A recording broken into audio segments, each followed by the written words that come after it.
Hey Sam, how's it going? Doing great. How are you? Yeah, good, thank you. Interesting topic today. Yes. Codependency, which we see a lot in our clinics, and as you say, family dynamics. But you would work a lot with this in your couples therapy. Yeah, in couples work, relational work, family work, anything to do with other people, we can tend Yeah, to see this dynamic really playing a role. So, yeah. yeah. So tell us more about it. Where does it come from? What is it? So it's interesting because it's not an official DSM diagnosis. So from a psychological perspective, it's not really isn't like you are codependent and it's a diagnosis, but it's widely recognized and well researched Mm, in psychology as an unhealthy relational style. And where it sort of came from was from addiction therapy. And they were kind of noticing when there's an addict, there's sort of people that hover around and they get a bit enmeshed in controlling what's going on. And they're either enabling or blocking or something, the addict. So it came from addiction psychology, but it's kind of morphed into generalized psychology. And I mean, there's studies that get done every day. I mean, there was one literally released 3 weeks ago, a study done in Pakistan. And it reveals in a lot of these studies that dysfunctional family dynamics, you have stronger series of codependency that arises. So it's powerful because it starts to look at how it is something that is quite pervasive in our day-to-day life, and we need to understand it. So codependency is a pattern of losing yourself in a relationship, such that your self-worth, your decisions, your emotions, like who you are, is very dependent on another person. And its roots, although are related to addiction, it can extend beyond that. So anything where we are trying to kind of control another to feel valuable as a human being. And mm, there are signs of codependency. So if you find any of these signs are kind of resonating for you, you probably need to look at your own kind of codependent dynamics. So boundaries. Do I find it hard to say no without feeling guilty? Do I feel responsible for other people's happiness or their failures? Self-worth. Do I only feel valuable when I'm needed? mm. Do I struggle to identify what I want separate from others? So is it a function of I am gravitated towards always doing things where I'm needed, or do I actually have my own goals in my life? Avoiding yourself, like not focusing on your own goals, your own tasks, your own health, because you're consumed by other people's problems. And it's all about suppressing other people's feelings to keep this peace in this universe around you. And a lot around control and caretaking. So you're constantly trying to fix or rescue or manage other people's lives and feeling anxious when other people are making choices without Mm. you. And so in that, kind of what's popping up for me is that there's a real loss of self in there. And so it's too painful to even know that self exists, that Yeah. everything is in the external world, nothing can be internal. Is that correct? Yeah. It's kind of, it's an avoidance of self. And it's interesting because it's quite similar in some ways to another kind of branch of psychotherapy that I know we both talk a lot about, which is pathological accommodation. So Mm. they kind of overlap slightly. It's like ultimately both of these types of patterns that we notice are patterns where we're avoiding self. We're either avoiding self to get safe within Yeah. pathological accommodation, or you're avoiding self to maintain control and need and value in a situation, which is codependency. Yeah, so they are quite different, aren't they? So just to clarify that, codependency is about is everybody else all right?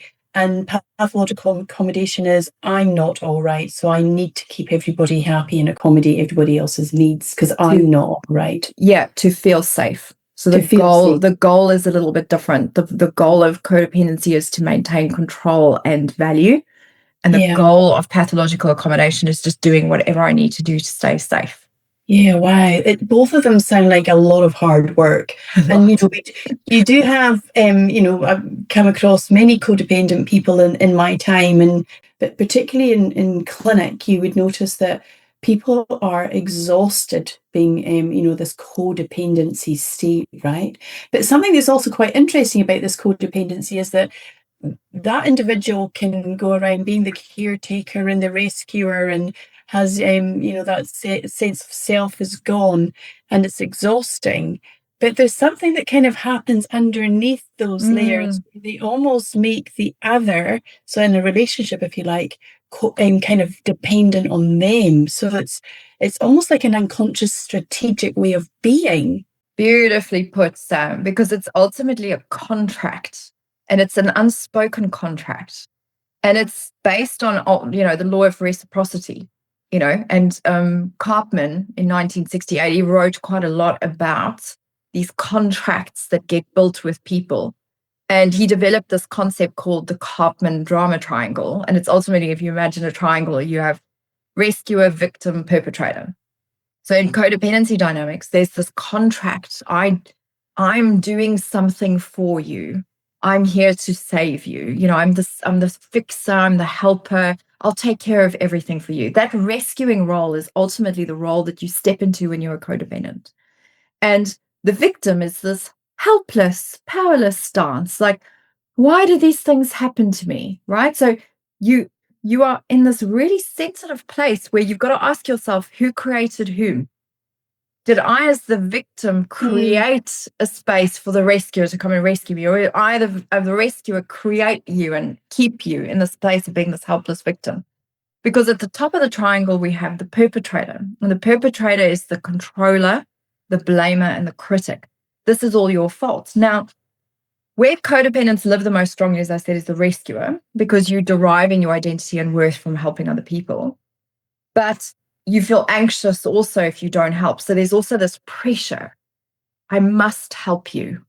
I must save this. So there's a real kicker.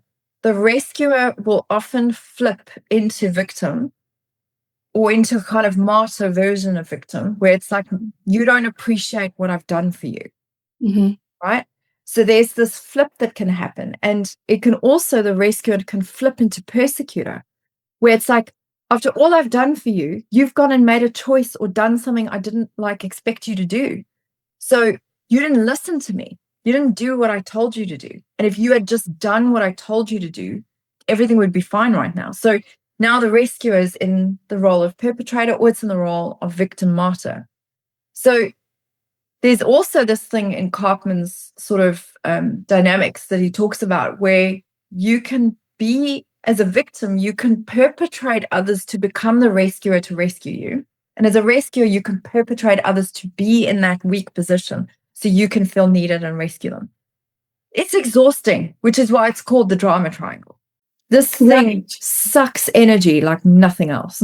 And I was going to say, just, you touch on Cartman's drama circle, which I think is around 1968. Yeah, so it's quite an old framework, isn't it? But it's still used today, and that's what we find around a lot of these psychotherapy kind of frameworks, is the psychoanalytical theory part is still kind of used now in our, like, what we're doing with psychodynamic therapy. But I'm curious around, you're damned if you do and you're damned if you don't if you're with a codependent person, because you're either going to be rescued, they're going to become a victim, or they're going to become your perpetrator. So it's almost a bit like that. Yeah, 100%. And you can't win in the triangle.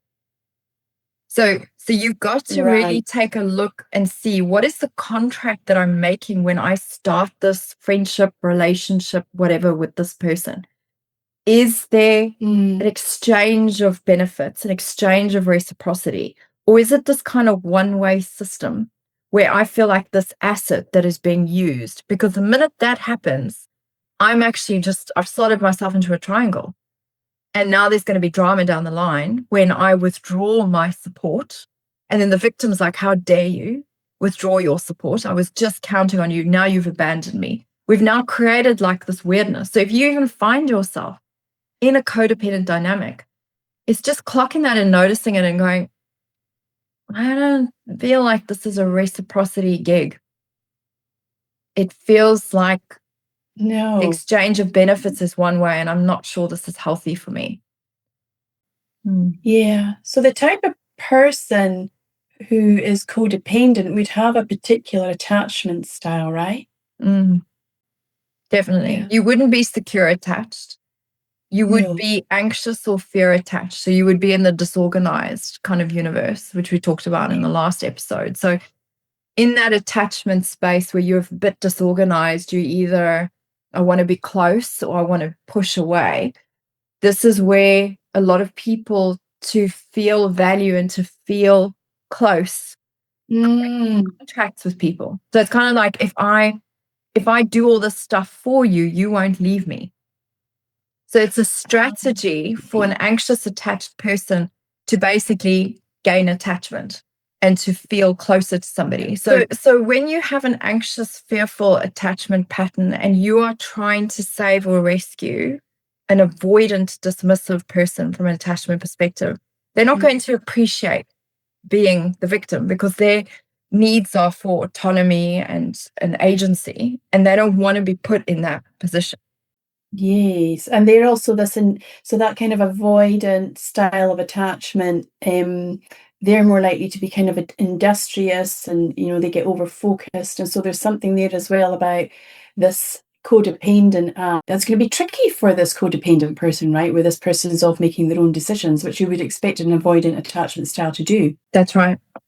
Yeah. So you can see how tricky, how messy it can be unless you understand these things, eh?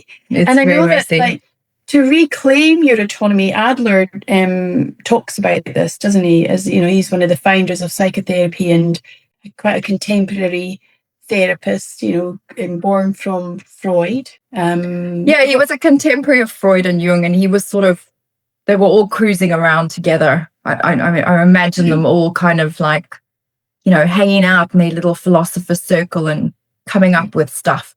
And he's one of the founders of something called individual psychology. And in this kind of individual psychology, each person ultimately is responsible for their own life tasks.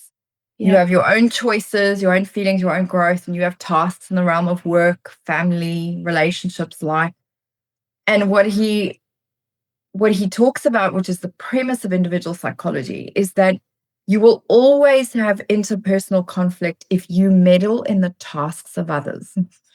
So, thou shalt be warned, codependents. The minute you meddle in the tasks of others and you don't basically mind your own business, you're going to have interpersonal conflict. You're going to find yourself in the triangle. Someone's not going to appreciate what you've just done. And there's going to be like this spiral of like weirdness that falls out of that. So that's the take home for today. 100%. Yeah, so reclaiming your autonomy from both sides, right? You've got a codependent who's lost all their autonomy, and then you've got the receiver of this codependency also losing their autonomy. Well, there's this really cute little book. It's called The Power of TED, and TED stands for the empowerment dynamic. It's a little cutie. It's like 100 pages. You just smash through it in an afternoon. And it's the reversal of the drama triangle. And what it talks about is like in the empowered triangle, the winner's triangle. So, it's a really clever little book written by David Emerald. And what he talks about is like, so the job of a rescuer is actually to just be a coach and to just encourage and guide and then step away, go back to managing your own tasks, basically. You're just a coach and you're just there with some advice and support, but you're not doing stuff for others. If you're in the job of perpetrator, your job is just to challenge and just be like, hey, I'm not sure what I'm seeing here, but I'm seeing this stuff. So you're just a different kind of coach, but you're perhaps pushing back a little bit and challenging the position like, hey, I don't think this is healthy. And if you're in the job of victim, your job is ultimately to get back to creating. And if you think about that, it's just such a simple idea. When you're in that space where you're feeling helpless, what you've lost is agency and the ability to be able to create a solution for yourself. And if you are in the role of rescuer, you can see they've lost a solution, but now you're jumping in. Instead of teaching them to fish, you're fishing for them. Like you're jumping and doing it for them. And actually all they need is just a little bit, you've got this, you can do this, you can create. They need encouragement, they need support. And when you're in that space, you're not being codependent, you're being truly supportive to encourage that person to basically come back to their space of creation.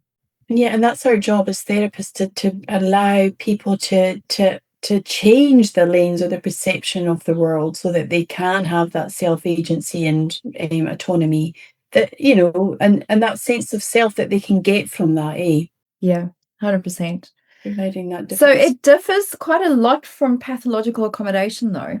And I think Yeah. it's interesting to also talk a little bit about that. Mm, So mm. Sam, take it away. So pathological accommodation is quite different because it's about getting to safety, but you're Yeah. also losing yourself. How so? So pathological accommodation refers to this dysfunctional way of being, this core organization that you have learned from childhood, essentially. And it's this excessive, the individual adapts excessively to be compliant to others. So it's all around compliance so that I can feel safe in the world. And it's just this real loss of sense of self. It's submitting to others' needs. This can also come up in our therapy, where we, you know, the good thing about supervision is that you can step back and review what's happened and see that actually this person is a pathological accommodator. And so you have to be really mindful of that in therapy. But this person is the people pleaser. They'll do anything they can to feel that they're safe and settled in the world. And we've talked previously around the polyvagal theory. So this is the person that's in this sympathetic dominant mode, and they're not realizing that this is this part of their core way of being, isn't it? And so kind of the key characteristics that you would see with this person is that this chronic self-suppression, consistently minimizing and dismissing their own needs, this excessive compliance, you know, just always agreeable, always people pleasing. But there's something that you can see, you go, that's not really what you mean. Like they're saying yes, but they're really meaning No. no. But they Yeah. can't bring themselves. So there's this hypervigilance to the needs of others. So Mm. these are the people that can often walk into the room and they can sense what's happening. Like there was an argument that happened here 10 minutes ago. I don't know what's going on, but this energy doesn't feel right to me. So there's this hypervigilance and that hypervigilance is around, am I safe in the world? So it's all the avoid conflict at any cost. And then there's this kind of fear-based motivation, which is quite an interesting one, where this deep-seated fear of abandonment or rejection or conflict or criticism, like they will do anything possible to avoid that. So anything you want to add to there? Yeah, and I think the other piece is it can look similar to codependency on the surface because these are busy people. Yeah, Codependents are busy, kind of in that control, and I'm valued and needed. And yeah, the busyness of pathological accommodation is to maintain connection, don't abandon me, and stay safe and calm and quiet. And let's mm, not have a fight, and let's not have drama.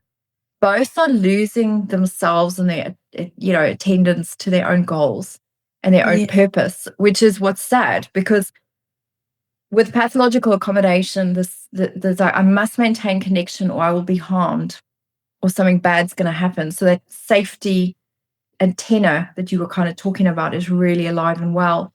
And I also just feel like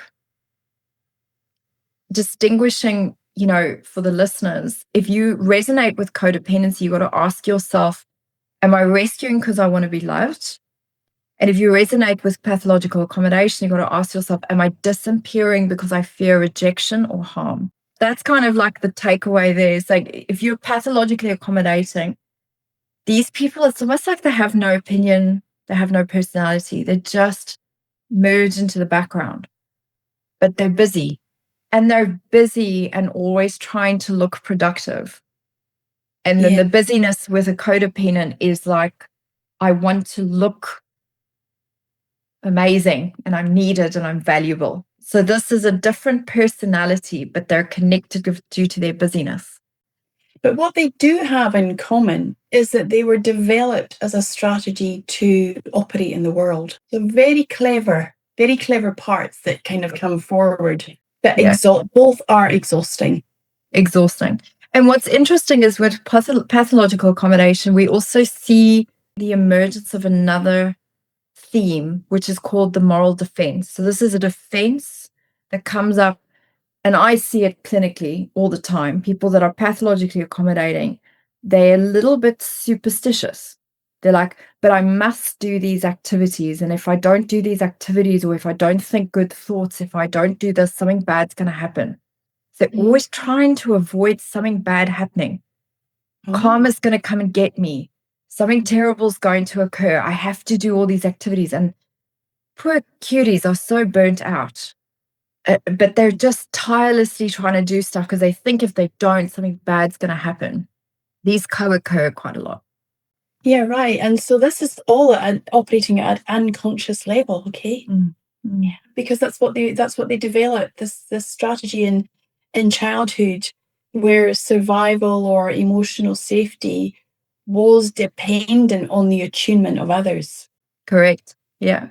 Now, in terms of if you find yourself in one of these kind of frames, there's many different things you can do. I mean, ultimately, this arose as a dynamic from childhood. So doing some kind of therapeutic coaching type intervention is really helpful.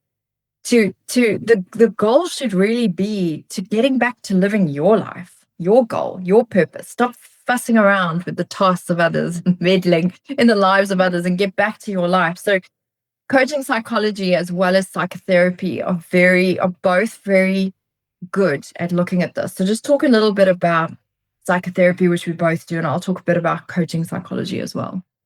Yeah, so we're using the framework. It's different. It's like I work in the conversational model and Hakomi therapy and internal family systems, which are all branches of psychotherapy, and they all have their own frameworks and their theoretical baselines with those. But it's really getting to working out, who am I and why am I who I am? And so, that's a long-term process. And people often don't go into therapy thinking, oh yeah, I'm going to do it for long term, I'm going to do it for 2 or 3 years. But what we find is that as we go through each stage of observing self, which is what psychotherapy really encourages, is to observe, your background, your intergenerational trauma, your conditioning as a child, your environment as a child, and then you get a better understanding of who am I and why I operate this way. So we're really are working with the unconscious mind, but at a stage that is yours, at the client's stage. So we're not getting in the way as the therapist. We're really mirroring what we see and reflecting it back to the other, so that they can come to their own meaning making, if you like, of why they are who they are. Beautiful. Well said. I mean, and I think, look, both you and I are therapeutically trained, shall we say. But I, as a coaching psychologist, there are interventions that lean on some of that, but they're a bit shorter. So if you have the benefit of doing like 2 or 3 years of psychotherapy, do it. It is absolutely life transforming. Like, you get to know yourself at such a deep level. You understand the dynamics and things at such a deep level, and you really heal at that deep level. But if you don't have the benefit of like the time, money, etc., to do all that, that's what coaching psychology is really good at. So how we tackle this exact issue is we use genograms, and we go into the history, and we map out the family dynamics like visually. We study them looking at various models, coaching psychology models. Like, we look at space, we look at soma, stare, grow, these different models, and we basically are looking at how do these things show up in my day-to-day life, what triggers me. And when we've looked at all that, we then focus on developing that goal. So it's a little bit faster. Yeah. But that depth of the I have different cells in my body is what happens when you do psychotherapy. Yeah, and the memory of what is stored in the body as well, with the somatic therapy that we also offer, is just incredible, because sometimes things have happened to us pre-verbally. So they're in our, what we call our implicit memory. And so our implicit memory is what's happened and how we felt, the sensations that we might have. And that's really interesting, isn't it? Like, I had a session yesterday with a client who was experiencing something happening here in the heart, and was really frustrated because just didn't have any words for it. And so we had then realized that this was possibly a pre-verbal experience, and this palpitations that were happening around here. And she said if she felt like there was a lot of emotion that she had to kind of put pressure on to protect them. And this was an experience probably before the age of 2. And so that's the beauty about being able to bring in these different frameworks, Yeah. and kind of make them bespoke to what sits, in front of you each day that we're in clinical practice, right? It's what's in the benefit of others by using all these different frameworks. And I think the thing is, it's ultimately just getting back to a place where you live your life for you, and you have your own purpose and you have your own goal, and getting that that's not selfish. Because actually, by allowing people to focus on their own tasks, that's what's truly empowering and getting them to a place of creation again. The minute we meddle in their tasks and we're trying to fix things and whatever, it's actually quite disempowering for people. We all actually just really want to get on and crack on with our own thing that we're up to.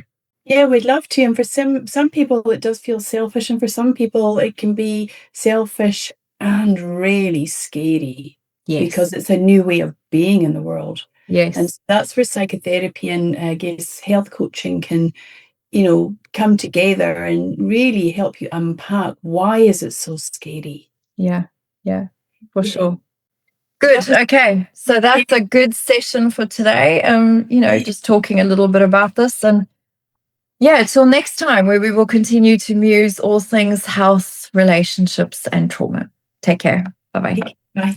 The information shared on the Naked Insights podcast is for educational and information purposes only, and is not intended as a substitute for professional therapy or counseling.